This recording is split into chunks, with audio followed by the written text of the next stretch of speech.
അങ്ങനെ ഖുർആൻ മലയാള പരിഭാഷ വായന മൂന്നാമത്തെ ഘട്ടത്തിലേക്ക് എത്തിയിരിക്കുകയാണ് അല്ലെ, മൂന്നാമത്തെ എപ്പിസോഡ്. 45 വചനങ്ങൾ കഴിഞ്ഞ് 46ാമത്തെ വചനത്തിലേക്ക് പോകുകയാണ്. അങ്ങനെ പോകും മുമ്പ് ചില കാര്യങ്ങൾ പറയാം. അതായത് ചിലർ ചോദിക്കുന്നുണ്ട്, എന്താണ് ചിലർ ഒരു സുഹൃത്ത് ചോദിക്കുന്നത്, കമൻറ്റിൽ ചോദിച്ചിരുന്നു, എന്താണ് ഇങ്ങനൊരു സംഗതി കൊണ്ട് ഉദ്ദേശിക്കുന്നത് എന്ന്. ഇതിൻ്റെ പിന്നിലുള്ള ഉദ്ദേശങ്ങൾ ഒന്നുകൂടി ഒന്ന് വ്യക്തമാക്കാം. ഒരു കണ്ടന്റ് ഉദ്ദേശിച്ച് എൻ്റെ വീഡിയോയിലേക്ക് വരുന്ന ഒരാളെ സംബന്ധിച്ച് ഇതല്പം ബുദ്ധിമുട്ടായിരിക്കും എന്ന് എനിക്കറിയാം. പക്ഷേ പേരുണ്ടല്ലോ, എൻ്റെ ചാനലിൽ എന്താണ് പോസ്റ്റ് ചെയ്യേണ്ടത് എന്നുള്ളത് തീരുമാനിക്കേണ്ട ആൾ ഞാനാണ്. അതേപോലെ പേരുകളുണ്ട്, അപ്പോൾ അതിൽ താല്പര്യമുള്ളത് മാത്രം തിരഞ്ഞെടുത്ത് ആളുകൾക്ക് കാണാം. പിന്നെ മറ്റൊരു കാര്യം പറയാനുള്ളത്, ഇതിൻ്റെ പിന്നിലുള്ള കാരണം അല്ലേ, എന്താണ് ഇങ്ങനെ ചെയ്യുന്നതിൻ്റെ പിന്നിലുള്ള കാരണം. ഒന്ന്, നിങ്ങൾ ഖുർആൻ വായിച്ചിട്ടില്ല, നിങ്ങൾ ഖുർആൻ വായിക്കില്ല, നിങ്ങൾക്ക് ഖുർആൻ മനസ്സിലായില്ല, ഈ രീതിയിലുള്ള ഒരുപാട് പേരുടെ ആരോപണങ്ങളും ഒക്കെ ആക്ഷേപങ്ങളൊക്കെ നമ്മൾ സ്ഥിരം കേൾക്കുന്നതാണ്. അപ്പോൾ നമ്മൾ വായിച്ചോ ഇല്ലയോ, ഖുർആൻ വായിച്ചോ ഇല്ലയോ എന്നതിൻ്റെ ഒരു സംഗതി, അതും ഒരു പ്രാവശ്യമല്ല 4 പ്രാവശ്യമെങ്കിലും വായിച്ചതിൻ്റെ റെക്കോർഡിക്കലായിട്ടുള്ള തെളിവ് തന്നെയാണ് കടന്നോട്ടെ യൂട്യൂബിൽ എന്ന് കരുതിയിട്ടാണ്. നിങ്ങൾ വായിച്ചിട്ടില്ല എന്ന് പറയുമ്പോൾ ഒന്ന് കാണിച്ചു കൊടുക്കാമല്ലോ, കണ്ടോ ഇത് ഞാൻ വായിച്ചതിൻ്റെ തെളിവാണ് എന്ന് പറഞ്ഞ് കാണിച്ചു കൊടുക്കാമല്ലോ.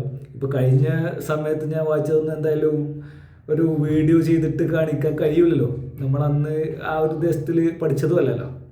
അപ്പോൾ അതൊക്കെ അങ്ങനെ തന്നെ ചെയ്യാൻ വിട്ടുപോയതുകൊണ്ട് ഇപ്പോൾ നമ്മളത് ചെയ്യുന്നു. തീരെ വൈകിട്ടില്ല, നമ്മൾ എന്തെങ്കിലും കാര്യങ്ങൾ ചെയ്യാൻ ഇറങ്ങുകയാണെങ്കിൽ തീരെ വൈകിട്ടില്ല, ഇപ്പോൾ ചെയ്യുകയാണെങ്കിൽ അത്രയും നല്ലത് എന്നൊരു കാഴ്ചപ്പാടില്ലേ. അപ്പോൾ ആ ഒരു കാഴ്ചപ്പാടിനെ വെച്ചുകൊണ്ട് ആണ് ഞാനിത് ചെയ്യുന്നത്. പിന്നെ അതുപോലെ മറ്റൊരു കാര്യവും, ഒരു ഖുർആൻ വായിക്കുന്നത് കേൾക്കുന്ന ഒരു മുസ്ലിം, ഞാൻ ഖുർആൻ വായിക്കുന്നത് കേൾക്കുന്ന ഒരു മുസ്ലിം, അയാൾക്ക് ഞാൻ മുർത്തദ്ദാണ്, ഇസ്ലാം ഉപേക്ഷിച്ച ആളാണ് എന്ന് അറിയില്ലെങ്കിൽ അയാൾ ഒരു ഖുർആൻ എന്ന രീതിയിൽ അത് കേട്ടു പോകും.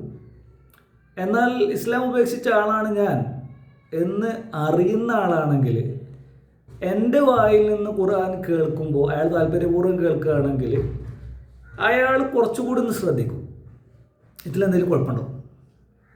ചിലർ അതിലെ കുഴപ്പങ്ങൾ ചിലപ്പോൾ ചിലരുടെ മനസ്സിലേക്ക് എത്തും, ചിലർക്ക് അതൊരു വലിയ കുഴപ്പമായിട്ട് തോന്നുന്നില്ല. എങ്കിലും അത് ചിന്തയെ ഉണർത്താനും കുറച്ചും കൂടി ജാഗരൂകരാക്കാനും ഒക്കെ നല്ലതാണ്. പിന്നെ അതുപോലെ തന്നെ ഇതിന് പിറകിൽ മറ്റൊരു കാര്യം കൂടിയുണ്ട്.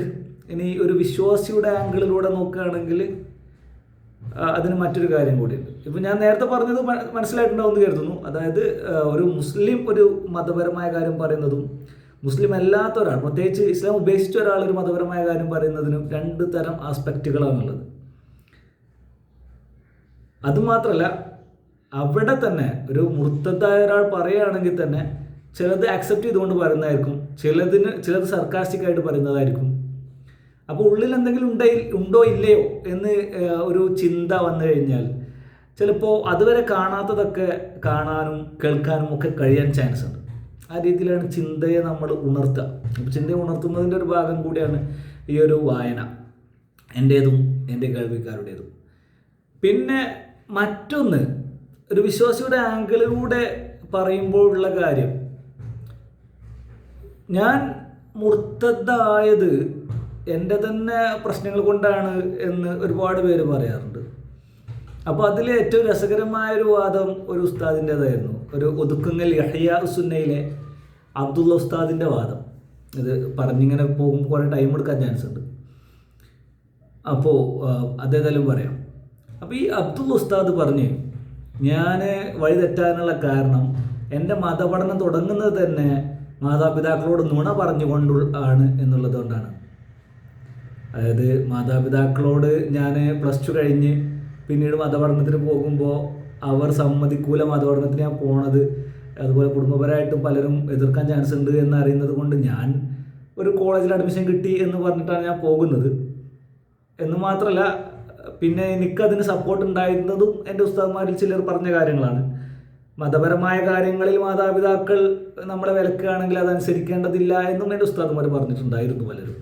ഇന്നിപ്പോൾ അതിൽ നിന്ന് കൈ കഴുകാൻ പറ്റുമെങ്കിൽ രേഖാമൂലം നിങ്ങളൊന്ന് കൈ കഴുകൂ.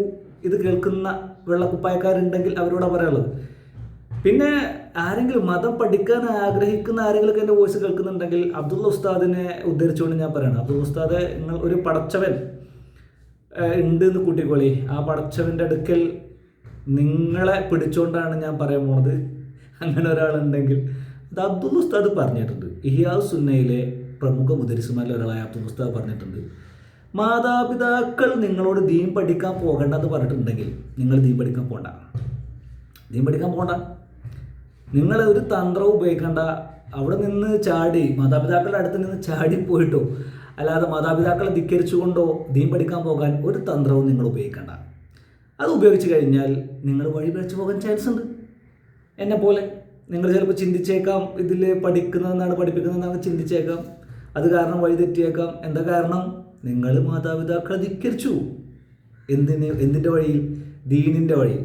നിരവധി അനുഗ്രഹങ്ങൾ ചൊരിയുന്ന ദീനീ പഠനത്തിൻ്റെ വഴിയിൽ നിങ്ങളുടെ മാതാപിതാക്കൾ വിടാത്തത് കൊണ്ട് നിങ്ങൾ അവരെ ധിക്കരിച്ച് പോയി കഴിഞ്ഞാൽ, അഥവാ നിങ്ങളുടെ ചിന്ത ഉണർന്നു കഴിഞ്ഞാൽ, അല്ലെങ്കിൽ നിങ്ങൾ നിൽക്കുന്ന കൂട്ടത്തിനെതിരായി നിങ്ങൾ പറഞ്ഞു കഴിഞ്ഞാൽ നിങ്ങൾ പൊരുത്തക്കേട് തട്ടിയവരാണ്, മാതാപിതാക്കളുടെ ഉസ്താദുമാരുടെ പൊരുത്തക്കേട് തട്ടിയവരാണെന്ന് ആരോപണങ്ങൾ കേൾക്കേണ്ടി വരും. അപ്പോൾ നിങ്ങൾ ചെയ്യേണ്ടത്, ഇനി ആരോപണത്തിൻ്റെ കാര്യത്തിലാണെങ്കിലും അള്ളാഹിൻ്റെ അടുത്തുള്ള കാര്യത്തിലാണെങ്കിലും നിങ്ങൾ ചെയ്യേണ്ടത് എന്താണെന്നറിയോ? നിങ്ങളുടെ മാതാപിതാക്കൾ നിങ്ങളോട് പറഞ്ഞു ദീൻ പഠിക്കാൻ പോകണ്ട, അല്ലെങ്കിൽ നീ ദീൻ ഇത്ര പഠിച്ചത് മതി എന്ന് പറഞ്ഞാൽ അത് അത്ര മതി, അതിൻ്റെ അപ്പുറത്തേക്ക് പോകണ്ട. പോയി കഴിഞ്ഞാൽ ചിലപ്പോൾ ഇതിൻ്റെ പോലെയൊക്കെ ആകും. പിന്നെ നിങ്ങൾക്ക് എന്ത് ചെയ്യേണ്ടി വരും? ഇതേപോലത്തെ ആക്ഷേപങ്ങൾ, ആരോപണങ്ങളൊക്കെ കേൾക്കേണ്ടി വരും. ഇതുവരെ ഇല്ലാത്ത ഒരുപാട് ആരോപണങ്ങൾ നിങ്ങൾ കേൾക്കേണ്ടി വരും. നിങ്ങൾ ഒന്ന് തമാശക്കൊന്ന് പറഞ്ഞു നോക്കിയാൽ ഞാൻ ദീൻ ഉപേക്ഷിച്ചു എന്ന് തമാശക്കൊന്ന് പറഞ്ഞു നോക്കി. തമാശക്ക് പറഞ്ഞാൽ തന്നെ തീ കൊണ്ടുള്ള കളിയാണെന്നാണ് എൻ്റെ അറിവ്. രിദ്ദത്ത് സംഭവിക്കാൻ സാധ്യതയുണ്ട് തോന്നുന്നുണ്ട്, ഉറപ്പില്ല. ഒന്ന് കേൾക്കുന്ന ആളുകൾ ആരെങ്കിലും മുസ്ലിങ്ങൾ ഉണ്ടെങ്കിൽ ഒന്ന് ഉറപ്പ് വരുത്തിക്കോളൂ, ഒരറിവാണല്ലോ. പിന്നെ അപ്പോൾ ഞാൻ പറഞ്ഞു വന്ന കാര്യം അതല്ല. പറഞ്ഞു വന്നത്, ഞാൻ ആദ്യം മതത്തിൻ്റെ വഴിയിൽ ഒരുപാട് വർഷം പോയി. +2 വരെ മതത്തിൻ്റെ വഴിയിൽ മതപഠനം പല രീതിയിൽ ഒരുപാട് സമയം മതപഠനത്തിനായി നീക്കി വെച്ചുകൊണ്ട് +2 വരെയും +2 കഴിഞ്ഞ ഒരു വർഷത്തോളമൊക്കെ അങ്ങനെ നീക്കി വെച്ചു. അള്ളാഹുവിൻ്റെ മാർഗത്തിൽ തെറ്റുകുറ്റങ്ങളുണ്ടെങ്കിൽ പൊറുക്കപ്പെടുന്ന മാർഗത്തിൽ മതപരമായ അറിവിന് വേണ്ടി, മതസംഘടനയുടെ പ്രവർത്തനങ്ങൾക്ക് വേണ്ടിയൊക്കെ ഞാൻ ചിലവഴിച്ചു. ഏതായാലും അങ്ങനെ അള്ളാഹുലേക്ക് കൂടുതലെടുക്കാൻ വേണ്ടി ഒടുവിൽ മാതാപിതാക്കളെ ധിക്കരിച്ച് ഞാൻ അറിവിൻ്റെ വഴിയിലേക്ക് കൂടിപ്പോയി. ഏത് മതപരമായ അറിവിൻ്റെ വഴിയിലേക്ക് പോയി. അങ്ങനെ പിന്നീട് ഒരു 23-ാമത്തെ വയസ്സിലാണ് വല്ലാത്ത സംശയങ്ങൾ വരുന്നതും. ഇതൊരിക്കലും അള്ളാഹുവിൻ്റെ ദീനല്ല, അല്ലെങ്കിൽ ഇതൊരു യഥാർത്ഥ മതമല്ല, അതുമല്ലെങ്കിൽ ഇത് ദൈവത്തിൽ നിന്നുള്ള ഒരു സംഗതിയല്ല എന്നൊക്കെ തോന്നുകയൊക്കെ ചെയ്തു. അപ്പോഴും ഞാൻ ആ 23-ാം വയസ്സിൽ ദർസ് ഉപേക്ഷിച്ച് മതപേക്ഷിച്ച് പോരല്ല. തഫ്സീർ ജലാലൈനിൽ സൂറത്തുൽ ഹജ്ജിലെ 54-55 ആയത്തുകളുടെ പശ്ചാത്തലം വഹിക്കുന്ന സമയത്താണ് ആദ്യമായിട്ട് ആ ഒരു സംഗതി വരുന്നത്, ആ ഒരു ചിന്ത വരുന്നത്. ഇത് മനുഷ്യനിർമ്മിതമാണ്, മുഹമ്മദ് എന്ന മനുഷ്യൻ്റെ നിർമ്മിതി മാത്രമാണ് എന്നും, പിന്നീട് അതിനെ കൂടുതൽ ബലവത്താക്കുന്നതും അതിനെ രാഷ്ട്രീയമാക്കി വളർത്തിയെടുക്കുന്നതും വലിയൊരു ആശയ സംഹിതയാക്കുന്നതും തുടർന്ന് വന്നവരുടെ വ്യാഖ്യാനങ്ങളും ആഖ്യാനങ്ങളുമാണ് എന്നുള്ളതൊക്കെ എനിക്ക് ആ ഒരു സമയത്ത് മനസ്സിലാകുന്നുണ്ടെങ്കിലും, ഒരു പക്ഷേ ഇത് അള്ളാഹുവിൻ്റെ ദീനല്ല എന്ന് തോന്നുന്നത്, ഇത് നബിയുടെ ദീനല്ല എന്ന് തോന്നുന്നത് എൻ്റെ കുഴപ്പം കൊണ്ടാണെങ്കിലോ എന്ന് ഞാൻ ചിന്തിച്ചു പോയി. അപ്പം എൻ്റെ കുഴപ്പം കൊണ്ടാണെങ്കിലോ എന്ന് ഞാൻ ചിന്തിച്ചത് കൊണ്ട് തന്നെ വീണ്ടും 2 വർഷം ഞാൻ ദർസിൽ നിൽക്കുന്നുണ്ട്. വീണ്ടും 2 വർഷം ഉസ്താദിനനുസരിച്ചും മറ്റും അവിടെ നിൽക്കുന്നുണ്ട്. എന്നിട്ട് ഈ 2 വർഷം കഴിയുമ്പോൾ എൻ്റെ റിദ്ദത്താണ് പൂർത്തിയാവുകയാണ്. ഒരു സംശയവുമില്ലാത്ത രീതിയിൽ മതം എന്നിൽ നിന്ന് അങ്ങോട്ട് ഒഴിവായി പോകുകയാണ്. അന്ന് ഞാൻ അള്ളാഹുവിനെ പേടിച്ചുകൊണ്ട് ഞാൻ അവിടെ ആ 2 വർഷം നിന്നു. എന്നാൽ ആ 2 വർഷത്തിൽ എൻ്റെ പ്രതീക്ഷ എന്താ അറിയോ? ഇനി എൻ്റെ വിശ്വാസം തെറ്റിയിട്ടുണ്ടെങ്കിലും, ഞാൻ വഴി തെറ്റിയിട്ടുണ്ടെങ്കിലും, ഞാൻ പലയിടങ്ങളിൽ നിന്നായി കേട്ടിട്ടുണ്ട്, അള്ളാഹുവിൻ്റെ വചനങ്ങൾ പറയുന്ന സദസ്സുകളിലോ അള്ളാഹുവിനെ സ്മരിക്കുന്ന സദസ്സുകളിലോ അടുത്തിരുന്നാൽ തന്നെ അവനൊരിക്കലും നഷ്ടക്കാരനാകില്ല എന്ന് കേട്ടിട്ടുണ്ട്. അതുകൊണ്ട് മാത്രമാണ് ഞാൻ ആ 2 വർഷം അവിടെ ദർസിൽ നിൽക്കുന്നത്. അതും എങ്ങനെയാണെന്നറിയോ? എനിക്കൊരു ജോലി കിട്ടിയിട്ട്, ഡിജിറ്റൽ മാർക്കറ്റിംഗ് ഫീൽഡിലൊരു ജോലി കിട്ടിയിട്ട് ആ ജോലി വേണ്ടാന്ന് വെച്ചിട്ടാണ് 2 വർഷം ഞാൻ അവിടെ നിൽക്കുന്നത്. ആ 2 വർഷം അവിടെ നിന്നിട്ടും പിന്നീട് എനിക്ക് ഈ ദീനിൻ്റെ ഹിദായത്തിൻ്റെ വെളിച്ചെന്നൊക്കെ പറഞ്ഞ സംഗതി എനിക്ക് കിട്ടിയില്ല. പിന്നീട് അതായത് 23 വർഷം വരെയും വലിയ സത്പുത്രനായും വലിയ ദീനിയായും ദീനിൻ്റെ പോരാളിയായൊക്കെ പലരും വാഴ്ത്തപ്പെട്ടിരുന്ന ഞാൻ പിന്നീട് ദീനിൻ്റെ എതിരാളിയായി മാറണം. അങ്ങനെ ആ 2 വർഷം ഞാൻ ഒരിക്കൽ കൂടി അള്ളാഹുവിന് സമർപ്പിച്ച 2 വർഷം, ഇന്ന് ഞാനത് അള്ളാഹുവിന് കൊടുത്ത 2 വർഷമായിട്ടാണ് ഞാൻ കൂട്ടുന്നത്. അങ്ങനെ ഒരു യഥാർത്ഥ പഠിച്ചമുണ്ടെങ്കിൽ ഇന്നൊന്ന് നേരാക്കട്ടെ എന്ന് കരുതിയിട്ട്. ഏതായാലും ആ കൊടുത്ത കണക്ക് അത് കൊണ്ടൊന്നും ആയിട്ടില്ല. പിന്നീട് ഉള്ള 4 വർഷം ഞാനൊരു മുർത്തദ്ദാണ് എന്ന് പറയാനുള്ള ധൈര്യം ഞാൻ ആർജിക്കുകയും അങ്ങനെ മുർത്തദ്ദായി തന്നെ തുടരുകയും ചെയ്തു. എല്ലാ നിലക്കും കഴിവിൻ്റെ പരമാവധി ആദ്യത്തെ 2 വർഷം എന്നോട് പലരും പറയാറുള്ളത് മുനാഫിക്കായി ജീവിച്ചൂടെ എന്ന് ചോദിച്ചിട്ടുണ്ട് പലരും. കപട വിശ്വാസമായിട്ട് കപടനാകുന്ന എനിക്ക് ഇഷ്ടമല്ല, പക്ഷെ ഒരു സമൂഹത്തിൽ ഒറ്റപ്പെടണ്ടെന്ന് കരുതിയിട്ട് എന്നെപ്പോലെ ഈ രീതിയിൽ ചിന്തിച്ച് ഒരുപാട് പേര് ഇപ്പോഴും ചെയ്യുന്നൊരു പ്രവൃത്തിയാണ് മുനാഫിക്കായി നിൽക്കുക. അങ്ങനെ മുനാഫിക്കായി 2 വർഷത്തോളം ഞാൻ നിന്ന് നോക്കിയിട്ടുണ്ട്. എൻ്റെ കഴിവിൻ്റെ പരമാവധി കഴിയുന്നില്ല. 2 സ്വത്വങ്ങളുമായി അല്ലെങ്കിൽ 2 തരം മുഖങ്ങളുമായി ജീവിക്കാൻ എനിക്ക് കഴിയുന്നില്ല. അങ്ങനെ കഴിയുമായിരുന്നെങ്കിൽ ഏറ്റവും കൂടുതൽ ആളുകൾ മുതലെടുക്കാൻ പറ്റിയ ഫീൽഡാണ് മതം എന്ന് പറയുന്നത്. മതത്തിൽ നിന്നുകൊണ്ട് മനസ്സാക്ഷി ഇല്ലാത്തവർക്ക്, മുഖംമൂടികൾ മാറി മാറി ധരിക്കാൻ ശേഷിയുള്ളവർക്ക് ആളുകളെ വഞ്ചിക്കാൻ കഴിയും. ആളുകളുടെ കയ്യിൽ നിന്ന് എത്ര വേണമെങ്കിലും പണം കൈക്കലാക്കാൻ കഴിയും. എന്നാൽ അതിന് കഴിയാത്തതുകൊണ്ട്, ഇരട്ടമുഖം അണിയാൻ കഴിയാത്തതുകൊണ്ട്, സമൂഹത്തിൽ ഒരു കപടനായി ജീവിക്കാൻ കഴിയാത്തതുകൊണ്ട് ഞാൻ മുർത്തദ്ദാണെന്ന് ഉറക്കെ തന്നെ പറഞ്ഞു. അങ്ങനെ 2 വർഷം, ആദ്യത്തെ 2 വർഷത്തിൽ എന്നെ അടുത്തറിയുന്നവർക്ക് അറിയുകയുള്ളായിരുന്നെങ്കിൽ പിന്നത്തെ 2 വർഷം കൊണ്ട് ഒരുവിധം അതിനും അപ്പുറത്തുള്ളവരൊക്കെ അറിഞ്ഞു തുടങ്ങി. ഇപ്പോൾ കുറച്ച് മാസങ്ങൾക്കുള്ളിൽ ഒരുവിധം ആളുകളൊക്കെ അറിഞ്ഞു തുടങ്ങി. ഏതായാലും ആ രീതിയിലേക്ക് ഞാൻ എത്തിപ്പെട്ടു. അപ്പോൾ ഇനി ഈ വിശ്വാസിയുടെ ആംഗിൾ എന്ന് പറഞ്ഞ സ്ഥലത്ത് എത്തിയിട്ടില്ല. വിശ്വാസിയുടെ ആംഗിളിലേക്ക് നോക്കുകയാണെങ്കിൽ എന്ന് പറഞ്ഞാൽ എന്താണെന്നറിയോ, ഈ അള്ളാഹുവിൻ്റെ വചനങ്ങളാണ് എന്ന് പറയുന്ന കാര്യങ്ങൾ ഞാൻ ഒരിക്കൽ കൂടി ഞാൻ അവർക്ക് സമയം കൊടുക്കുകയാണ്. മറ്റൊരു രീതിയിലാണ്, ഒരു മുസ്ലിം സ്വത്വമുള്ള ഒരു അവിശ്വാസിയായിട്ട്, മുസ്ലിം ബാക്ക്ഗ്രൗണ്ടല്ല, മുസ്ലിം പശ്ചാത്തലത്തിൽ നിന്നുള്ള ഒരു അവിശ്വാസിയായി ഞാൻ ഒരിക്കൽ കൂടി ഈ ദൈവത്തിൻ്റെ വചനങ്ങളിലൂടെ കടന്നു പോവുകയാണ്. ദൈവത്തിൻ്റെ വചനങ്ങൾ എന്ന് നിങ്ങൾ പറയുന്ന ആ വചനങ്ങളിലൂടെ കടന്നു പോവുകയാണ്. നിങ്ങൾ ദൈവത്തിൻ്റെ ദൂതൻ എന്ന് പറയുന്നയാളുടെ വചനങ്ങളിലൂടെ കടന്നു പോകാൻ പോവുകയാണ്. നിങ്ങൾ ദൈവികമായ അറിവുകൾ എന്ന് പറഞ്ഞവയിലൂടെ ഞാൻ ഒന്നുകൂടി കടന്നു പോകാൻ പോവുകയാണ്. അതെല്ലാം റെക്കോർഡ് ചെയ്യാനും പോവുകയാണ്, അതുമായി ബന്ധപ്പെട്ട കാര്യങ്ങളൊക്കെ.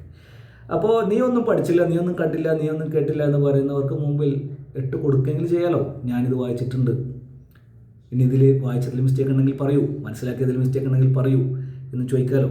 അപ്പോൾ അതിനൊക്കെ വേണ്ടിയിട്ട് കൂടിയാണ് ഈ ഒരു സംഗതി. ഏതായാലും 13 മിനിറ്റോളം നമ്മൾ കുറേ വിഷയങ്ങൾ പറഞ്ഞു. ഇനി വായനയിലേക്ക് കടക്കാം. സൂറത്ത് ബക്കറ, ഖുർആനിലെ 2-ാം അധ്യായം 45-ാമത്തെ വചനത്തിലാണ് നമ്മളുണ്ടായിരുന്നത്. സഹനവും നമസ്കാരവും മുഖേന അള്ളാഹുവിൻ്റെ സഹായം തേടുക, അഥവാ നമസ്കാരം ഭക്തന്മാരല്ലാത്തവർക്ക് വലിയ പ്രയാസമുള്ള കാര്യം തന്നെയാകും. ഇനി 46-ാമത്തെ വചനത്തിലേക്ക്. ഇനി ഇവിടെയുള്ള ഈ ഒരു സംഗതി ഞാൻ ശരിക്കും എൻ്റെ വക ഒന്നും കൂട്ടുന്നില്ല എന്ന് പറഞ്ഞതായിരുന്നു. അല്ലെങ്കിൽ വേണ്ട, ഈ വായനയിലൊന്നും കൂട്ടുന്നില്ല, എൻ്റെ വകയായിട്ടൊന്നും കൂട്ടുന്നില്ല, വായനയിൽ വായിച്ചങ്ങനെ പോകും. അപ്പോൾ 46-ാമത്തെ വചനം. തങ്ങളുടെ രക്ഷിതാവുമായി കണ്ടുമുട്ടേണ്ടി വരുമെന്നും അവങ്കലേക്ക് തിരിച്ചു പോകേണ്ടി വരുമെന്നും വിചാരിച്ചു കൊണ്ടിരിക്കുന്നവരത്രേ അവർ. ഇസ്രായേൽ സന്തതികളെ, നിങ്ങൾക്ക് ഞാൻ ചെയ്തു തന്നിട്ടുള്ള അനുഗ്രഹവും മറ്റു ജനവിഭാഗങ്ങളെക്കാൾ നിങ്ങൾക്ക് ഞാൻ ശ്രേഷ്ഠത നൽകിയതും നിങ്ങൾ ഓർക്കുക. ഒരാൾക്കും മറ്റൊരാൾക്ക് വേണ്ടി ഒരു ഉപകാരവും ചെയ്യാൻ പറ്റാത്ത ഒരു ദിവസത്തെ നിങ്ങൾ സൂക്ഷിക്കുക. അന്ന് ഒരാളിൽ നിന്നും ഒരു ശുപാർശയും സ്വീകരിക്കപ്പെടുകയില്ല, ഒരാളിൽ നിന്നും ഒരു പ്രായശ്ചിത്തവും മേടിക്കപ്പെടുകയുമില്ല, അവർക്ക് ഒരു സഹായവും ലഭിക്കുകയുമില്ല. നിങ്ങളുടെ പുരുഷ സന്താനങ്ങളെ അറുകൊല ചെയ്തുകൊണ്ടും നിങ്ങളുടെ സ്ത്രീജനങ്ങളെ ജീവിക്കാൻ വിട്ടുകൊണ്ടും നിങ്ങൾക്ക് നിഷ്ഠൂര മർദ്ദനമേൽപ്പിച്ചു കൊണ്ടിരുന്ന ഫിർഔന്റെ കൂട്ടരിൽ നിന്ന് നിങ്ങളെ നാം രക്ഷപ്പെടുത്തിയ സന്ദർഭം ഓർമ്മിക്കുക. നിങ്ങളുടെ രക്ഷിതാവിങ്കിൽ നിന്നുള്ള ഒരു വലിയ പരീക്ഷണമാണ് അതിലുണ്ടായിരുന്നത്. കടൽ പിളർന്ന് നിങ്ങളെ കൊണ്ടുപോയി നാം രക്ഷപ്പെടുത്തുകയും നിങ്ങൾ കണ്ടുകൊണ്ടിരിക്കെ ഫിർഔന്റെ കൂട്ടരെ നാം മുക്കിക്കൊല്ലുകയും ചെയ്ത സന്ദർഭവും ഓർമ്മിക്കുക. മൂസാ നബിക്ക് 40 രാവുകൾ നാം നിശ്ചയിക്കുകയും അദ്ദേഹം അതിനായി പോയ ശേഷം നിങ്ങൾ അക്രമമായി ഒരു കാളക്കുട്ടിയെ ദൈവമായി സ്വീകരിക്കുകയും ചെയ്ത സന്ദർഭവും ഓർക്കുക. അങ്ങനെ 51-ാമത്തെ വചനമാണ് ഇപ്പോൾ വായിച്ചത്. അങ്ങനെ ഓരോ വചനങ്ങൾ ഇങ്ങനെ വായിച്ചു പോവുകയാണ് ചെയ്യുന്നത്. ഇനി അതിനിടയിൽ ഒരു കാര്യം ഓർത്തപ്പോൾ നിർത്തിയതാണ്. ഇനി 52-ാമത്തെ വചനം മുതലാണ് വായിക്കാനുള്ളത്. അതിന് മുമ്പ് പറയാനുള്ളൊരു കാര്യം, പരിഭാഷ വായിക്കരുത്. അതുപോലെ ഖുർആൻ്റെ പരിഭാഷ സാധാരണക്കാർ വായിക്കരുതെന്നല്ല, ഖുർആൻ്റെ പരിഭാഷ തന്നെ വായിക്കരുത്. ഹദീസുകൾ സാധാരണക്കാർ വായിക്കരുത്. അതായത് മുഹമ്മദ് നബി ചെയ്തതും പറഞ്ഞതും മൗനാനുവാദം നൽകിയതുമായ കാര്യങ്ങൾ. അതുപോലെ ഇസ്ലാമിൻ്റെ ചരിത്രം സാധാരണക്കാർ വായിക്കരുത്, പിഴച്ചു പോകും എന്നാണ് എൻ്റെ ഒരു പ്രധാന ഗുരുവര്യനായിരുന്നൊരു ദേഹം പറഞ്ഞത്. അപ്പോൾ അതെല്ലാം അങ്ങ് വായിക്കാനാണ് തീരുമാനം. ഖുർആനിൻ്റെ പരിഭാഷ വായിക്കും, ഖുർആൻ്റെ പരിഭാഷകൾ വായിക്കും. ആ വായിക്കുന്ന പരിഭാഷകളിൽ എന്തെങ്കിലും തെറ്റുണ്ടെങ്കിൽ, മിസ്റ്റേക്ക് ഉണ്ടെങ്കിൽ നിങ്ങൾക്ക് കമൻറ്റ് ബോക്സ് ഓപ്പണാണ്. പരിഭാഷകളിൽ തെറ്റുണ്ടെങ്കിൽ, പരിഭാഷകളിൽ എന്തെങ്കിലും പ്രശ്നങ്ങളുണ്ടെങ്കിൽ അത് കമൻറ്റ് ബോക്സിൽ കുറിക്കണം. യഥാർത്ഥമായ അർത്ഥമെന്തോ തെറ്റിയ അർത്ഥമെന്തോ അത് കമൻറ്റ് ബോക്സ് ഓപ്പൺ ആണല്ലോ, അവിടെ കുറിക്കാവുന്നതാണ്. തൊള്ളപ്പെടായ സ്വീകാര്യമല്ല. പിന്നെ എഴുതി വിടാം, കമൻറ്റ് ബോക്സ് ഓപ്പൺ ആണ്.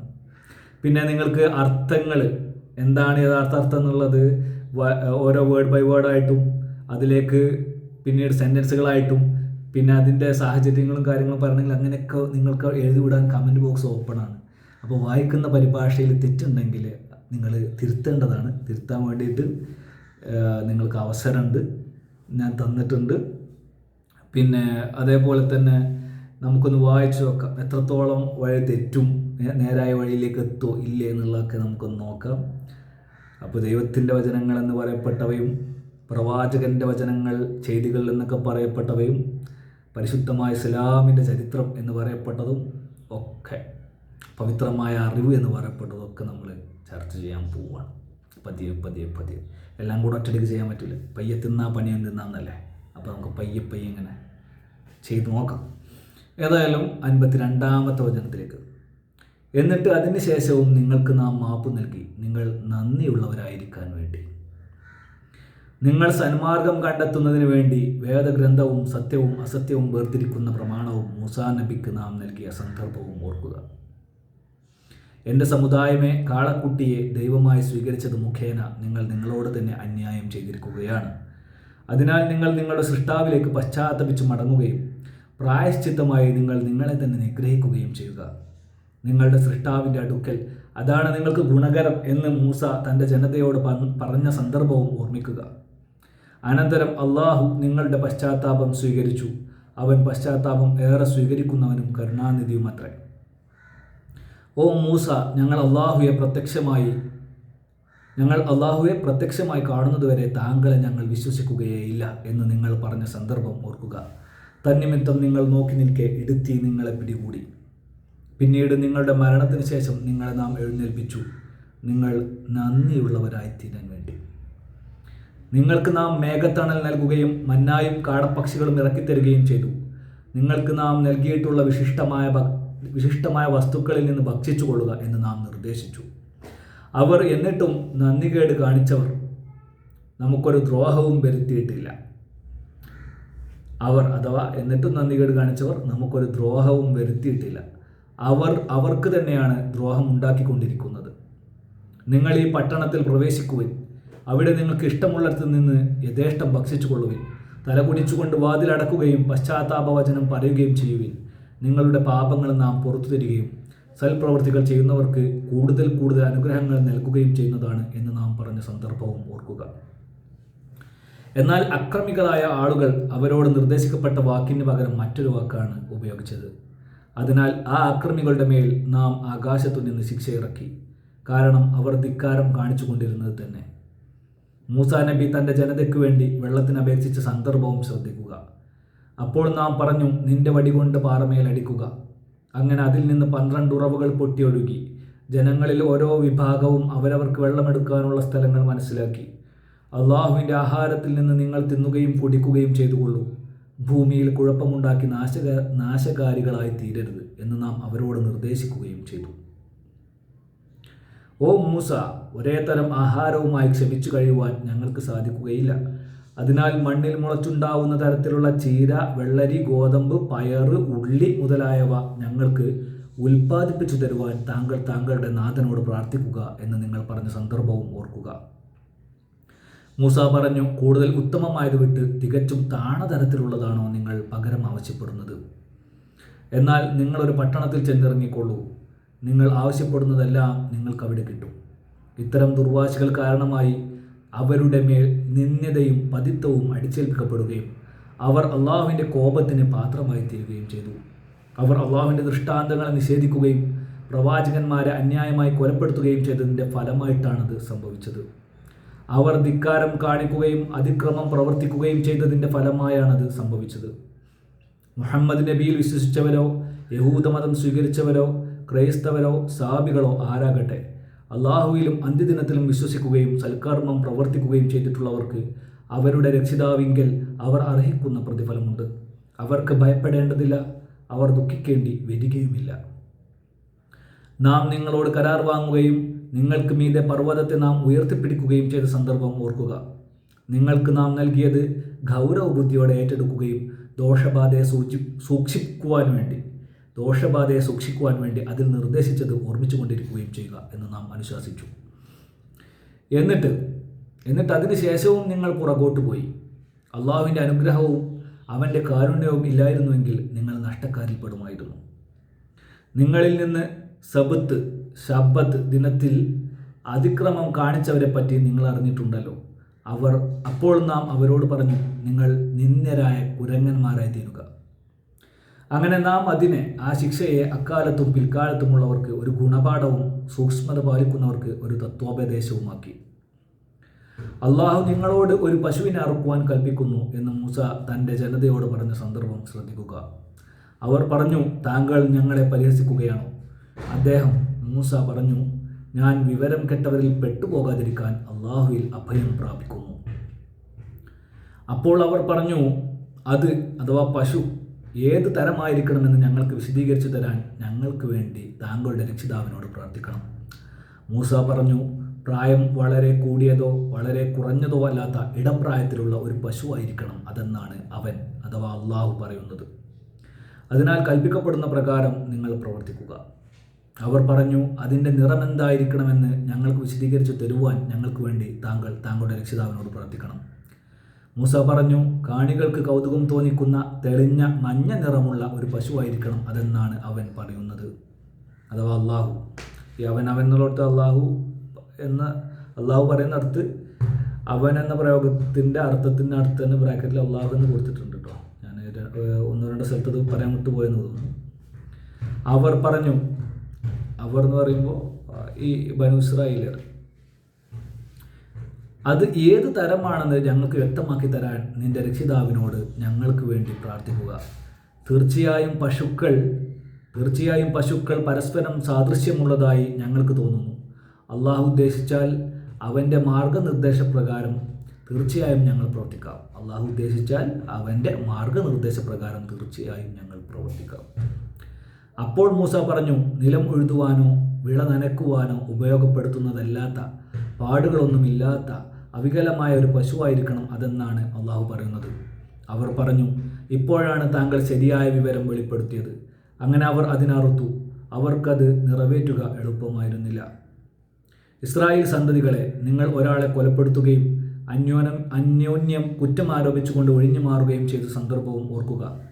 എന്നാൽ നിങ്ങൾ ഒളിച്ചു വെക്കുന്നത് അള്ളാഹു വെളിയിൽ കൊണ്ടുവരിക തന്നെ ചെയ്യും. അപ്പോൾ നാം പറഞ്ഞു, നിങ്ങൾ അതിൻ്റെ പശുവിൻ്റെ ഒരംശം കൊണ്ട് ആ മൃതദേഹത്തിൽ അടിക്കുക. അപ്രകാരം അള്ളാഹു മരണപ്പെട്ടവരെ ജീവിപ്പിക്കുന്നു. നിങ്ങൾ ചിന്തിക്കുവാൻ വേണ്ടി അവൻ്റെ ദൃഷ്ടാന്തങ്ങൾ നിങ്ങൾക്ക് അവൻ കാണിച്ചു തരുന്നു. പിന്നീട് അതിന് ശേഷവും നിങ്ങളുടെ മനസ്സുകൾ കടുത്തുപോയി. അവ പാറ പോലെയോ അതിനേക്കാൾ കടുത്തതോ ആയി ഭവിച്ചു. പാറകളിൽ ചിലതിൽ നിന്ന് നദികൾ പൊട്ടി ഒഴുകാറുണ്ട്. ചിലത് പിളർന്ന് വെള്ളം പുറത്തു വരുന്നു. ചിലത് ദൈവഭയത്താൽ താഴോട്ട് ഉരുണ്ടു വീഴുകയും ചെയ്യുന്നു. നിങ്ങൾ പ്രവർത്തിക്കുന്ന യാതൊന്നിനെപ്പറ്റിയും അള്ളാഹു ഒട്ടും അശ്രദ്ധനല്ല. സത്യവിശ്വാസികളെ, അവർ യഹൂദർ വിശ്വസിക്കുമെന്ന് നിങ്ങൾ മോഹിക്കുകയാണോ? അവരിൽ ഒരു വിഭാഗം അള്ളാഹുവിൻ്റെ വചനങ്ങൾ കേൾക്കുകയും അത് ശരിക്കും മനസ്സിലാക്കിയതിന് ശേഷം ബോധപൂർവം തന്നെ അതിൽ കൃത്രിമം കാണിച്ചു കൊണ്ടിരിക്കുകയുമാണല്ലോ. വിശ്വസിച്ചവരെ കണ്ടുമുട്ടുമ്പോൾ അവർ പറയും, ഞങ്ങൾ വിശ്വസിച്ചിരിക്കുന്നു എന്ന്. അവർ തമ്മിൽ തനിച്ചു കണ്ടുമുട്ടുമ്പോൾ പരസ്പരം കുറ്റപ്പെടുത്തിക്കൊണ്ട് അവർ പറയും, അള്ളാഹു നിങ്ങൾക്ക് വെളിപ്പെടുത്തി തന്ന കാര്യങ്ങൾ ഇവർക്ക് നിങ്ങൾ പറഞ്ഞു കൊടുക്കുകയാണോ? നിങ്ങളുടെ രക്ഷിതാവിൻ്റെ സന്നിധിയിൽ അവർ നിങ്ങൾക്കെതിരിൽ അത് വെച്ച് ന്യായവാദം നടത്താൻ വേണ്ടി നിങ്ങളെന്താണ് ചിന്തിക്കാത്തത്? അള്ളാഹു നിങ്ങൾക്ക് വെളിപ്പെടുത്തി തന്ന കാര്യങ്ങൾ ഇവർക്ക് നിങ്ങൾ പറഞ്ഞു കൊടുക്കുകയാണോ? നിങ്ങളുടെ രക്ഷിതാവിൻ്റെ സന്നിധിയിൽ അവർ നിങ്ങൾക്കെതിരെ അത് വെച്ച് ന്യായവാദം നടത്താൻ വേണ്ടി നിങ്ങളെന്താണ് ചിന്തിക്കാത്തത്? ഇതൊക്കെ വചനങ്ങളുടെ ഒരു വായന മാത്രമാണ് കേട്ടോ. ഇതിൽ ഇപ്പോൾ ഈ വചനം മാത്രമായിട്ട് കേൾക്കുന്ന ഒരാളെ സംബന്ധിച്ച് പലപ്പോഴും ഇതിൻ്റെ സന്ദർഭം എന്താണ്, ചിലതിൻ്റെ വാക്കുകളുടെ അർത്ഥം എന്താണ് എന്നൊക്കെ മനസ്സിലാകാത്തൊരു പ്രശ്നം ഉണ്ടാവും. തീർച്ചയായിട്ടും നമ്മുടെ രണ്ടാം വായനയിൽ അതുകൂടെ പറഞ്ഞു പോകാം. ഒന്നാമത്തെ വായനയിൽ ജസ്റ്റ് വായന മാത്രമേ ഞാൻ ഉദ്ദേശിച്ചിട്ടുള്ളൂ.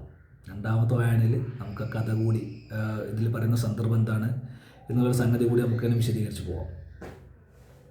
എന്നാൽ അവർക്കറിഞ്ഞുകൂടെ അവർ രഹസ്യമാക്കുന്നതും പരസ്യമാക്കുന്നതുമെല്ലാം അള്ളാഹു അറിയുന്നുണ്ടെന്ന്. അക്ഷരജ്ഞാനമില്ലാത്ത ചില ആളുകളും അവരിലുണ്ട്, അഥവാ ഇസ്രായേലിയരിലുണ്ട്. ചില വ്യാമോഹങ്ങൾ വെച്ച് പുലർത്തുന്നതല്ലാതെ വേദഗ്രന്ഥത്തെപ്പറ്റി അവർക്കൊന്നും അറിയില്ല. അവർ ഊഹത്തെ അവലംബമാക്കുക മാത്രമാണ് ചെയ്യുന്നത്. എന്നാൽ സ്വന്തം കൈകൾ കൊണ്ട് ഗ്രന്ഥം എഴുതിയുണ്ടാക്കുകയും എന്നിട്ട് അത് അള്ളാഹുവിങ്കിൽ നിന്ന് ലഭിച്ചതാണെന്ന് പറയുകയും ചെയ്യുന്നവർക്കാകുന്നു നാശം. അത് മുഖേന വില കുറഞ്ഞ നേട്ടങ്ങൾ കരസ്ഥമാക്കാൻ വേണ്ടിയാകുന്നു അവരിത് ചെയ്യുന്നത്. അവരുടെ കൈകൾ എഴുതിയ വകയിലും അവർ സമ്പാദിക്കുന്ന വകയിലും അവർക്ക് നാശം. അവർ അഥവാ യഹൂദർ പറഞ്ഞു, എണ്ണപ്പെട്ട ദിവസങ്ങളിലല്ലാതെ ഞങ്ങളെ നരകശിക്ഷ ബാധിക്കുകയേയില്ല. ചോദിക്കുക, നിങ്ങൾ അള്ളാഹുവിങ്കിൽ നിന്ന് വല്ല കരാറും വാങ്ങിയിട്ടുണ്ടോ? എന്നാൽ തീർച്ചയായും അള്ളാഹു തൻ്റെ കരാർ ലംഘിക്കുകയില്ല. അതല്ല, നിങ്ങൾക്ക് അറിവില്ലാത്തത് അള്ളാഹുവിൻ്റെ പേരിൽ നിങ്ങൾ പറഞ്ഞുണ്ടാക്കുകയാണോ? അങ്ങനെയല്ല. ആര് ദുഷ്കൃത്യം ചെയ്യുകയും പാപത്തിൻ്റെ വലയത്തിൽ പെടുകയും ചെയ്യുന്നുവോ അവരാകുന്നു നരകാവകാശികൾ. ആര് ദുഷ്കൃത്യം ചെയ്യുകയും പാപത്തിൻ്റെ വലയത്തിൽ പെടുകയും ചെയ്യുന്നുവോ അവരാകുന്നു നരകാവകാശികൾ. അവരതിൽ നിത്യവാസികളായിരിക്കും. വിശ്വസിക്കുകയും സൽക്കർമ്മങ്ങൾ അനുഷ്ഠിക്കുകയും ചെയ്തതാരോ അവരാകുന്നു സ്വർഗാവകാശികൾ. അവരതിൽ നിത്യവാസികളായിരിക്കും. അല്ലാഹുവല്ലാതെ നിങ്ങൾ ആരാധിക്കരുത്. മാതാപിതാക്കൾക്കും ബന്ധുക്കൾക്കും അനാഥകൾക്കും അഗതികൾക്കും നന്മ ചെയ്യണം. ജനങ്ങളോട് നല്ല വാക്ക് പറയണം. പ്രാർത്ഥന മുറപ്രകാരം നിർവഹിക്കുകയും സക്കാത്ത് നൽകുകയും ചെയ്യണം എന്നെല്ലാം നാം ഇസ്രായേലരോട് കരാർ വാങ്ങിയ സന്ദർഭം ഓർക്കുക. എന്നാൽ ഇസ്രായേൽ സന്തതികളെ പിന്നീട് നിങ്ങളിൽ കുറച്ചു പേരൊഴികെ മറ്റെല്ലാവരും വിമുഖതയോടെ പിന്മാറിക്കളയുകയാണ് ചെയ്തത്. നിങ്ങൾ അന്യോന്യം രക്തം ചിന്തുകയില്ലെന്നും സ്വന്തം ആളുകളെ കുടിയൊഴിപ്പിക്കുകയില്ലെന്നും നിങ്ങളോട് നാം ഉറപ്പു വാങ്ങിയ സന്ദർഭവും ഓർക്കുക. എന്നിട്ട് നിങ്ങളത് സമ്മതിച്ച് ശരിവെക്കുകയും ചെയ്തു. നിങ്ങളതിന് സാക്ഷികളുമാകുന്നു. എന്നിട്ടും നിങ്ങളിതാ സ്വജനങ്ങളെ കൊന്നുകൊണ്ടിരിക്കുന്നു. നിങ്ങളിലൊരു വിഭാഗത്തെ തന്നെ അവരുടെ വീടുകളിൽ നിന്നും നാം ഇറക്കി വിട്ടുകൊണ്ടിരിക്കുന്നു. തികച്ചും കുറ്റകരമായും അതിക്രമപരമായും അവർക്കെതിരിൽ നിങ്ങൾ അന്യോന്യം സഹായിക്കുകയും ചെയ്യുന്നു. അവർ നിങ്ങളുടെ അടുത്ത് യുദ്ധത്തടവുകാരായി വന്നാൽ നിങ്ങൾ മോചനമൂല്യം നൽകി അവരെ മോചിപ്പിക്കുകയും ചെയ്യുന്നു. യഥാർത്ഥത്തിൽ അവരെ പുറംതള്ളുന്നത് തന്നെ നിങ്ങൾക്ക് നിഷിദ്ധമായിരുന്നു. നിങ്ങൾ വേദഗ്രന്ഥത്തിലെ ചില ഭാഗങ്ങൾ വിശ്വസിക്കുകയും മറ്റു ചിലത് തള്ളിക്കളയുകയുമാണോ? എന്നാൽ നിങ്ങളിൽ നിന്ന് അപ്രകാരം പ്രവർത്തിക്കുന്നവർക്ക് ഇഹലോക ജീവിതത്തിൽ അപമാനമല്ലാതെ മറ്റൊരു ഫലവും കിട്ടാനില്ല. ഉയർത്തെഴുന്നേൽപ്പിൻ്റെ നാളിലാവട്ടെ അതികഠിനമായ ശിക്ഷയിലേക്ക് അവർ തള്ളപ്പെടുകയും ചെയ്യും. നിങ്ങളുടെ പ്രവർത്തനങ്ങളെ പറ്റിയൊന്നും അള്ളാഹു അശ്രദ്ധനല്ല. പരലോകം വിറ്റ് ഇഹലോക ജീവിതം വാങ്ങിയവരാകുന്നു അത്തരക്കാർ. അവർക്ക് ശിക്ഷയിൽ ഇളവ് നൽകപ്പെടുകയില്ല. അവർക്ക് ഒരു സഹായവും ലഭിക്കുകയില്ല. മൂസാക്ക് നാം ഗ്രന്ഥം നൽകി. അദ്ദേഹത്തിന് ശേഷം തുടർച്ചയായി നാം ദൂതന്മാരെ അയച്ചുകൊണ്ടിരുന്നു. മറിയമിൻ്റെ മകനായ ഈസാക്ക് നാം വ്യക്തമായ ദൃഷ്ടാന്തങ്ങൾ നൽകുകയും അദ്ദേഹത്തിന് നാം പരിശുദ്ധാത്മാവിൻ്റെ പിൻബലം നൽകുകയും ചെയ്തു. എന്നിട്ട് നിങ്ങളുടെ മനസ്സിന് പിടിക്കാത്ത കാര്യങ്ങളുമായി വല്ല ദൈവദൂതനും നിങ്ങളുടെ അടുത്ത് വരുമ്പോഴൊക്കെ നിങ്ങൾ അഹങ്കരിക്കുകയും ചില ദൂതന്മാരെ നിങ്ങൾ തള്ളിക്കളയുകയും മറ്റു ചിലരെ നിങ്ങൾ വധിക്കുകയും ചെയ്യുകയാണോ? അവർ പറഞ്ഞു, ഞങ്ങളുടെ മനസ്സുകൾ അടഞ്ഞുകിടക്കുകയാണ്. എന്നാൽ അതല്ല ശരി. അവരുടെ നിഷേധം കാരണമായി അള്ളാഹു അവരെ ശപിച്ചിരിക്കുകയാണ്. അതിനാൽ വളരെ കുറച്ചേ അവർ വിശ്വസിക്കുന്നുള്ളൂ. അവരുടെ കൈവശമുള്ള വേദത്തെ ശരിവെക്കുന്ന ഒരു ഗ്രന്ഥം അഥവാ ഖുർആൻ അള്ളാഹുവിങ്കിൽ നിന്ന് അവർക്ക് വന്നു കിട്ടിയപ്പോൾ അവരത് തള്ളിക്കളയുകയാണ് ചെയ്തത്. അവരാകട്ടെ അത്തരം ഒരു ഗ്രന്ഥവുമായി വരുന്ന പ്രവാചകൻ മുഖേന അവിശ്വാസികൾക്കെതിരിൽ വിജയം നേടിക്കൊടുക്കുവാൻ വേണ്ടി മുമ്പ് അള്ളാഹുവിനോട് പ്രാർത്ഥിക്കാറുണ്ടായിരുന്നു. അവർക്ക് സുപരിചിതമായ ആ സന്ദേശം വന്നെത്തിയപ്പോൾ അവരത് നിഷേധിക്കുകയാണ് ചെയ്തത്. അതിനാൽ ആ നിഷേധികൾക്കത്രേ അള്ളാഹുവിൻ്റെ ശാപം. അള്ളാഹു തൻ്റെ ദാസന്മാരിൽ നിന്ന് താൻ ഇച്ഛിക്കുന്നവരുടെ മേൽ തൻ്റെ അനുഗ്രഹം ഇറക്കി കൊടുക്കുന്നതിലുള്ള ഈർച്ച നിമിത്തം അള്ളാഹു അവതരിപ്പിച്ച സന്ദേശത്തെ അവിശ്വസിക്കുക വഴി തങ്ങളുടെ ആത്മാക്കളെ വിറ്റുകൊണ്ടവർ വാങ്ങിയ വില എത്ര ചീത്ത. അങ്ങനെ അവർ കോപത്തിനു മേൽ കോപത്തിന് പാത്രമായി തീർന്നു. സത്യനിഷേധികൾക്ക് അത്രേ നിത്യമായ ശിക്ഷയുള്ളത്. അള്ളാഹു അവതരിപ്പിച്ചതിൽ അഥവാ ഖുർആനിൽ നിങ്ങൾ വിശ്വസിക്കൂ എന്ന് അവരോട് പറയപ്പെട്ടാൽ ഞങ്ങൾക്ക് അവതീർണമായ സന്ദേശത്തിൽ ഞങ്ങൾ വിശ്വസിക്കുന്നുണ്ട് എന്നാണ് അവർ പറയുക. അതിനപ്പുറമുള്ളത് അവർ നിഷേധിക്കുകയും ചെയ്യുന്നു. അവരുടെ പക്കലുള്ള വേദത്തെ ശരിവെക്കുന്ന സത്യസന്ദേശമാണ് താനും അത്, അഥവാ ഖുർആൻ. നബിയെ പറയുക, നിങ്ങൾ വിശ്വാസികളാണെങ്കിൽ പിന്നെ എന്തിനായിരുന്നു മുമ്പൊക്കെ അള്ളാഹുവിൻ്റെ പ്രവാചകന്മാരെ നിങ്ങൾ വധിച്ചുകൊണ്ടിരുന്നത്? സ്പഷ്ടമായ തെളിവുകളും കൊണ്ട് മൂസ നിങ്ങളുടെ അടുത്ത് വരികയുണ്ടായി. എന്നിട്ട് അതിനുശേഷവും നിങ്ങൾ അന്യായമായിക്കൊണ്ട് കാളക്കുട്ടിയെ ദൈവമാക്കുകയാണല്ലോ ചെയ്തത്. നിങ്ങളോട് നാം കരാർ വാങ്ങുകയും നിങ്ങൾക്കുമീതെ പർവ്വതത്തെ നാം ഉയർത്തിപ്പിടിക്കുകയും ചെയ്ത സന്ദർഭവും ശ്രദ്ധിക്കുക. നിങ്ങൾക്ക് നാം നൽകിയ സന്ദേശം മുറുകെ പിടിക്കുകയും നമ്മുടെ കൽപ്പനകൾ ശ്രദ്ധിച്ചു കേൾക്കുകയും ചെയ്യുക എന്ന് നാം അനുശാസിച്ചു. അപ്പോൾ അവർ പറഞ്ഞു, ഞങ്ങൾ കേട്ടിരിക്കുന്നു, അനുസരിക്കേണ്ടെന്ന് വെക്കുകയും ചെയ്തിരിക്കുന്നു. അവരുടെ നിഷേധ സ്വഭാവത്തിൻ്റെ ഫലമായി കാളക്കുട്ടിയോടുള്ള ഭക്തി അവരുടെ മനസ്സുകളിൽ ലയിച്ചു ചേർന്നു കഴിഞ്ഞിരുന്നു. നബിയെ പറയുക, നിങ്ങൾ വിശ്വാസികളാണെങ്കിൽ ആ വിശ്വാസം നിങ്ങളോട് നിർദ്ദേശിക്കുന്ന കാര്യം വളരെ ചീത്ത തന്നെ. നീ അവരോട് അഥവാ യഹൂദരോട് പറയുക, മറ്റാർക്കും നൽകാതെ നിങ്ങൾക്ക് മാത്രമായി അള്ളാഹു നീക്കിവെച്ചതാണ് പരലോക വിജയമെങ്കിൽ നിങ്ങൾ മരിക്കുവാൻ കൊതിച്ചുകൊള്ളുക. നിങ്ങളുടെ വാദം സത്യമാണെങ്കിൽ അതാണല്ലോ വേണ്ടത്. എന്നാൽ അവരുടെ കൈകൾ മുൻകൂട്ടി ചെയ്തു വെച്ചത് അഥവാ ദുഷ്കൃത്യങ്ങൾ കാരണമായി അവരൊരിക്കലും മരണത്തെ കൊതിക്കുകയില്ല. അതിക്രമകാരികളെപ്പറ്റി സൂക്ഷ്മജ്ഞാനമുള്ളവനാകുന്നു അള്ളാഹു. തീർച്ചയായും ജനങ്ങളിൽ വെച്ച് ജീവിതത്തോട് ഏറ്റവും ആർത്തിയുള്ളവരായി അവരെ അഥവാ യഹൂദരെ നിനക്ക് കാണാം, ബഹുദൈവ വിശ്വാസികളെക്കാൾ പോലും. അവരിൽ ഓരോരുത്തരും കൊതിക്കുന്നത് തനിക്ക് 1000 കൊല്ലത്തെ ആയുസ് കിട്ടിയിരുന്നെങ്കിൽ എന്നാണ്. ഒരാൾക്ക് ദീർഘായുസ് ലഭിക്കുക എന്നത് അയാളെ ദൈവിക ശിക്ഷയിൽ നിന്ന് അകറ്റിക്കളയുന്ന കാര്യമല്ല. അവർ പ്രവർത്തിക്കുന്നതെല്ലാം സൂക്ഷ്മമായി അറിയുന്നവനാകുന്നു അള്ളാഹു. നബിയെ പറയുക, ഖുർആൻ എത്തിച്ചു തരുന്ന ജിബ്രീൽ എന്ന മലക്കിനോടാണ് ആർക്കെങ്കിലും ശത്രുതയെങ്കിൽ അദ്ദേഹം അത് നിന്റെ മനസ്സിൽ അവതരിപ്പിച്ചത് അള്ളാഹുവിൻ്റെ ഉത്തരവനുസരിച്ച് മാത്രമാണ്. മുൻവേദങ്ങളെ ശരിവെച്ചുകൊണ്ടുള്ളതും വിശ്വാസികൾക്ക് വഴി കാട്ടുന്നതും സന്തോഷവാർത്ത നൽകുന്നതുമായിട്ടാണ് അത് അവതരിച്ചിട്ടുള്ളത്. ആർക്കെങ്കിലും അള്ളാഹുവോടും അവൻ്റെ മലക്കുകളോടും അവൻ്റെ ദൂതന്മാരോടും ജിബ്രീലിനോടും മീക്കായിലിനോടും എല്ലാം ശത്രുതയാണെങ്കിൽ ആ നിഷേധികളുടെ ശത്രു തന്നെയാകുന്നു അള്ളാഹു. നാം നിനക്ക് അവതരിപ്പിച്ചു തന്നിട്ടുള്ളത് സ്പഷ്ടമായ ദൃഷ്ടാന്തങ്ങളാകുന്നു. ധിക്കാരികളല്ലാതെ മറ്റാരും അവയെ നിഷേധിക്കുകയില്ല. അവർ അഥവാ യഹൂദർ ഏതൊരു കരാർ ചെയ്തു കഴിയുമ്പോഴും അവരിൽ ഒരു വിഭാഗം അത് വലിച്ചെറിയുകയാണോ? തന്നെയുമല്ല, അവരിൽ അധിക പേർക്കും വിശ്വാസം തന്നെയില്ല. ഇത്രയുമാണ് 100-ാമത്തെ വചനം വരെയാണ് ഇന്ന് വായിച്ചത്. 45 നിന്ന് തുടങ്ങി 100-ാമത്തെ വചനം വരെയാണ് വായിച്ചത്. അപ്പോൾ ഇതുവരെ എത്തിയ ആളുകളോട്, കേട്ടെത്തിയ ആളുകളുണ്ടെങ്കിൽ അവരോട് പറയാനുള്ളത്, ഖുർആൻ പരിഭാഷ വായനയ്ക്ക് കുഴപ്പമുണ്ടെങ്കിൽ, ഞാൻ വായിച്ച പരിഭാഷകളിൽ ഏതിനെങ്കിലും കുഴപ്പമുണ്ടെങ്കിൽ, ഖുർആൻ പരിഭാഷ വായിക്കുന്നതിന് തന്നെ കുഴപ്പമുണ്ടെങ്കിൽ അതൊക്കെ നിങ്ങൾ കമൻറ്റ് ബോക്സിൽ കുറിക്കുക. അതെന്താണ് ആ കുഴപ്പമെന്നുള്ളതും അതിൻ്റെ കാര്യകാരണങ്ങളൊക്കെ കുറിക്കുക. പിന്നെ വായിച്ചതിൽ തെറ്റുകളുണ്ടെങ്കിൽ അത് കുറിക്കാം. പിന്നെ അതേപോലെ തന്നെ മറ്റൊരു കാര്യം പറയാനുള്ളത്, മാതാപിതാക്കളെ ധിക്കരിച്ചു കൊണ്ട് ദീൻ പഠിക്കാൻ പോകല്ല എന്നാണ്. അപ്പോൾ പിന്നെ മറ്റൊരു കാര്യം പറയാനുള്ളത്, ഈ ഖുർആനിൻ്റെ ഒരു വ്യക്തി ചോദിച്ചിരുന്നു കമൻറ്റിൽ, ഞാൻ ആദ്യമേ പറയേണ്ടതായിരുന്നു, എന്നാൽ ഇപ്പോഴാണ് ഓർമ്മ വന്നത്. ഒരു വ്യക്തി ചോദിച്ചിരുന്നു, മുഹമ്മദ് നബിയുടെ കാലത്ത് ഇന്ന് ഈ കാണുന്ന രീതിയിലുള്ള ഖുർആൻ ഉണ്ടോ എന്ന്. ഇല്ല, ഇന്ന് ഈ കാണുന്ന രീതിയിലുള്ള ഖുർആൻ ഇല്ല എന്ന് മാത്രമല്ല, ഈ രീതിയിൽ ഉള്ള ഖുർആൻ ക്രോഡീകരണം അന്നത്തെ സ്വഹാബികൾക്ക്, പ്രവാചകൻ്റെ അനുയായികൾക്ക് തന്നെ അജ്ഞാതമായിരുന്നു. അവർ പലരും എഴുതി വെച്ചത് പലതരം ഓർഡറുകളിലാണ് എഴുതി വെച്ചത് തന്നെ. അതും എല്ലാവരും ഒന്നും ഇത് മൊത്തത്തിൽ എഴുതി വെക്കുന്നതിനും പ്രാധാന്യം കൊടുത്തിട്ടില്ല. ഇബ്നു മസ്ഊദ് എന്ന സ്വഹാബി എഴുതിയ ഓർഡർ, അലി എഴുതിയ ഓർഡർ ഒക്കെ വ്യത്യസ്ത ഓർഡറുകളിലാണ് അവർ സൂറത്തുകൾ എഴുതിയത്. അതുപോലെ തന്നെ ഇബ്നു മസ്ഊദിൻ്റെ ഖുർആനിലും ഒക്കെ കുറച്ച് ചില സൂറത്തുകൾ ഇല്ലായിരുന്നു, ചില സൂറത്തുകൾ അഡീഷണലായിട്ട് ഉണ്ടായിരുന്നു. ഇന്നത്തെ ഖുർആനിലില്ലാത്ത ചില സൂറത്തുകൾ ഇബ്നു മസ്ഊദിൻ്റെ ഖുർആനിലുണ്ടായിരുന്നു. അപ്പോൾ ഈ രീതിയിലുള്ള കുറേ പ്രശ്നങ്ങൾ ഖുർആൻ്റെ കാര്യത്തിൽ മുഹമ്മദ് നബിയുടെ ജീവിതകാലത്ത് ഉണ്ടായിട്ടുണ്ട്. അതായത് ഒരു കൃത്യമായ ശൈലിയുള്ള ഒരു ക്രോഡീകൃതമായ ഒന്ന്, അത് ഇന്നിപ്പോൾ നമുക്ക് കിട്ടിയ ആ രൂപത്തിലുള്ളത് പോലും അന്നില്ല. പിന്നീട് മുഹമ്മദ് നബിയുടെ മരണശേഷമാണ് ഇതിങ്ങനെ ഈ രീതിയിൽ ഇന്ന് നമ്മൾ കാണുന്ന രീതിയിലുള്ള ഖുർആൻ്റെ ആദ്യ രൂപം ക്രോഡീകരിക്കപ്പെടുന്നത്. അത് അബൂബക്കറിൻ്റെ കാലത്ത് ഉമറിൻ്റെ കൂടി താല്പര്യത്തോടെ ക്രോഡീകരിക്കപ്പെടുകയും പിന്നീട് അത് കൂടുതൽ പ്രചരിപ്പിക്കുന്നത് ഉസ്മാൻ്റെ കാലത്താണ്. അന്ന് നിലവിലുണ്ടായിരുന്ന പലതരം ഖുർആനിൻ്റെ ക്രോഡീകരണ ശൈലികൾ മൊത്തം ഇങ്ങോട്ട് പലയിടത്തും സംഘടിപ്പിച്ച് കൂട്ടിയിട്ട് കത്തിച്ചിട്ട് ഇന്നീ കാണുന്ന ശൈലി അങ്ങോട്ട് പ്രാബല്യത്തിലാക്കി. അതാണ് റസ്മു ഉസ്മാനി എന്ന് പറയുക.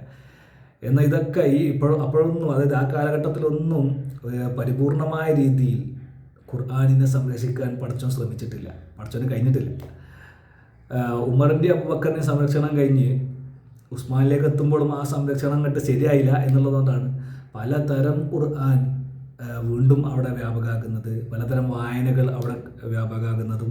ഉസ്മാൻ അതൊക്കെ കൂട്ടിയിട്ട് കത്തിച്ചിട്ട് ഒരൊറ്റ ശൈലി എന്ന് പറഞ്ഞ് 7 ഇടങ്ങളിലേക്ക് അത് കൊടുത്തേക്ക് വരികയും ചെയ്യുന്നത്. എല്ലാത്തരം 7 തരം ഖിറാഅത്തിലായിട്ടാണ് ഖുർആൻ ഇറങ്ങിയത് എന്നൊക്കെ പറയുന്നത്. അതെല്ലാം റദ്ദാക്കി ഒറ്റ ശൈലി എന്ന രീതിയിൽ ആക്കിയിട്ടാണ് ഉസ്മാൻ എന്ത് ചെയ്യുന്നത്, ഇത് കൊടുത്തേക്കുന്നത്. എന്നിട്ട് ഇപ്പോഴും 10ഓളം ഖിറാഅത്തുകളുണ്ട് എന്ന് പറഞ്ഞിട്ടുള്ള 10ഓളം ഖിറാഅത്തുകളിലുള്ള ഖുർആനുകൾ ലഭ്യമാണ്. പ്രത്യേകിച്ച് ഞാൻ പറഞ്ഞല്ലോ, ഹഫ്സും വർഷും പ്രധാനമായിട്ടുള്ള ഖുർആനാണ്. ഹഫ്സ് ഖുർആന് ഏറ്റവും കൂടുതൽ ആളുകൾ യൂസ് ചെയ്യുന്നത്. പിന്നെ അത് കഴിഞ്ഞാൽ യൂസ് ചെയ്യപ്പെടുന്നതാണ് വർഷ്. പിന്നെ ദൂരി ഖുർആൻ യൂസ് ചെയ്യപ്പെടുന്നതാണ്. പിന്നെ കാലൂൻ ഖുർആൻ ആളുകൾക്കിടയിൽ യൂസ് ചെയ്യപ്പെടുന്നതാണ്. ഇങ്ങനെ വ്യത്യസ്തമായ 10ഓളം ശൈലികൾ ഇപ്പോഴും നിലനിൽക്കുക. എന്ന് മാത്രമല്ല, അതിനും അപ്പുറത്തേക്ക് ശൈലികൾ വ്യത്യാസമുണ്ട് എന്ന് പറഞ്ഞിട്ട് ഏകദേശം 30ൻ്റെ അടുത്തോ 30ഒക്കെ ശൈലികൾ വ്യത്യാസമുണ്ടെന്ന് പറഞ്ഞിട്ട് വേറെ ചില പഠനങ്ങളും കണ്ടിട്ടുണ്ട്. ഇത് 7ൽ നിന്ന് വിട്ട് 10ലേക്ക് പോയാൽ തന്നെ, 7ലേക്ക് വന്നാൽ തന്നെ ഉസ്മാൻ്റെ സംരക്ഷണം അള്ളാൻ്റെ സംരക്ഷണമാണ് എന്ന് പറയുന്ന ആളുകളുടെ വാദം ദുർബലമാകുന്നുണ്ട്. ഉസ്മാൻ അത് ഏകീകരിച്ചത് വീണ്ടും 7ആയി മാറുമ്പോൾ തന്നെ. എന്നാൽ ഇത് 7 വിട്ട് 10 ആയത്. അപ്പോൾ അള്ളാഹുവിൻ്റെ സംരക്ഷണം എത്രത്തോളം ഉണ്ട് എന്ന് ചിന്തിക്കുക. അള്ളാഹുവിനെ വള്ളിപ്പുള്ളി വ്യത്യാസമില്ലാതെയൊക്കെ ഇറങ്ങിയത് മുതൽ ഈ കാലം വരെ സംരക്ഷിച്ചിട്ടുണ്ടോ എന്നൊക്കെ ചിന്തിക്കുക. ഞാൻ പറഞ്ഞ കളവാണ് എന്ന് തോന്നുന്നുണ്ടെങ്കിൽ ഖുർആൻ്റെ അറിയപ്പെടാത്ത ഏടുകൾ ഇമാം സുയൂത്തി പ്രബലനായ പണ്ഡിതനാണ്. ഹദീസിലും ഖുർആനിലൊക്കെ വലിയ അവഗാഹമുണ്ടായിരുന്ന പണ്ഡിതനാണ്. തഫ്സീർ ജലാലൈനി എന്ന ഖുർആൻ വ്യാഖ്യാന ഗ്രന്ഥത്തിലെ ഒരു ഭാഗം എഴുതിയത് ഈ ഇമാം സുയൂത്തിയാണ്, ജലാലുദ്ദീൻ സുയൂത്തി. അദ്ദേഹം എഴുതിയ അൽ ഇത്ഖാൻ ഫി ഉലൂമിൽ ഖുർആൻ എന്ന് പറയുന്ന ഒരു ഗ്രന്ഥമുണ്ട്. ആ ഗ്രന്ഥത്തിനെ അടിസ്ഥാനമാക്കി അറബി പണ്ഡിതനും മതപണ്ഡിതനുമൊക്കെ ആയിരുന്ന KVM പന്താവൂർ എഴുതിയ ഖുർആൻ്റെ അറിയപ്പെടാത്ത ഏടുകൾ വായിക്കുക. അതിൻ്റെ ഒറിജിനൽ കോപ്പി ഒന്നും ലഭ്യമല്ല എന്നാണ് അറിവ്. അതിൻ്റെ PDF നിലവിൽ ലഭ്യമാണ്.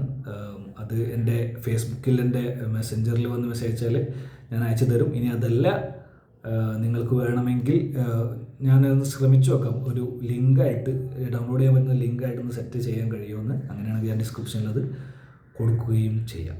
അതിപ്പോൾ ഈ വീഡിയോൻ്റെ അടിയിലില്ലെങ്കിൽ മറ്റേ ഖുർആൻ്റെ അറിയപ്പെടാത്ത ഏടുകൾ എന്നുള്ള വീഡിയോൻ്റെ അടിയിലെങ്കിൽ ഞാൻ പിൻ ചെയ്യാൻ വേണ്ടിയിട്ട് ശ്രദ്ധിക്കാം. അപ്പോൾ ഇനി ബാക്കി മലയാള ഖുർആൻ വായനയുമായി പിന്നീട് കാണാം.